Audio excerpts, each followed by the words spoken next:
किसी भी दवाई को खाकर आप अपने हैप्पीनेस हॉर्मोन्स को नहीं बढ़ा सकते।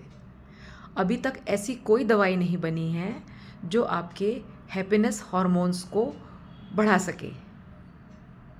और अगर कुछ हैं भी तो वो ऐसी कुछ हैं जो आपको टेम्परेरी किक देती हैं, एडिक्शन वाली। तो वहाँ तो वैसे भी नहीं जाना है।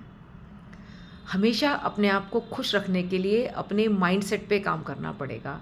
अपने दृष्टिकोण को, अपने नज़रिए को तंदुरुस्त करना पड़ेगा।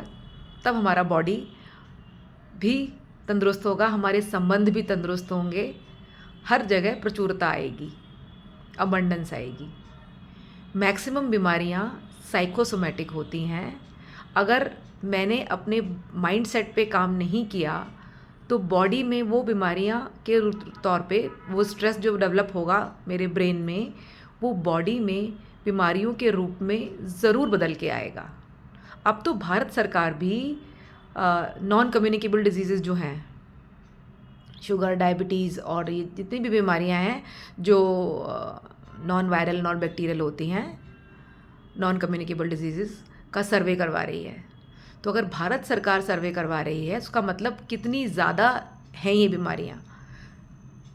जो लोग इलाज कराने आते हैं वो तो बहुत ही कम होते हैं। कितने सारे होते हैं जो जिनको होती है उन्हें पता ही नहीं होता, और इतने ऐसे हैं जिनको होने वाली है। तो अपने माइंडसेट पे अगर हमने काम नहीं किया तो हम भी उस तरफ बढ़ रहे हैं। ब्रेन को रिलैक्स रखना, स्ट्रेस फ्री रखना बहुत ज़रूरी है। अल्टीमेटली सारी बीमारियां, मैक्सिमम बीमारियां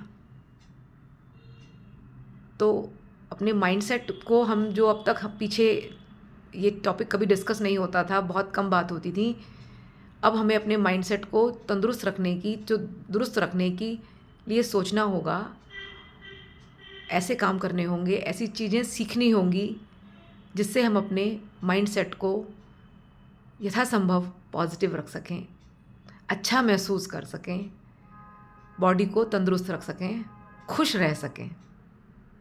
अल्टीमेटली एजेंडा किसी का भी क्या होता है? खुश रहना। तो खुश रहना सीखना होता है, क्योंकि यहाँ पर वो ज़माने चले गए हमारे माता पिता वाले। उस टाइम पे स्ट्रेस भी कम थे, ट्रिगर्स भी कम थे, चैलेंजेस भी लाइफ में कम थे, इसीलिए सिंपल लाइफ निकल गई। लेकिन अब चैलेंजेस ज़्यादा हैं, तो अपने माइंडसेट को उसको अकॉर्डिंग, उनके चैलेंजेस के अकॉर्डिंग हैंडल करने लायक बनाना होगा, सो दैट कि हमारा माइंडसेट गिव अप ना कर जाए, बॉडी में स्ट्रेस जो है वो बॉडी में बीमारी के रूप में कन्वर्ट ना हो जाए। Thank you.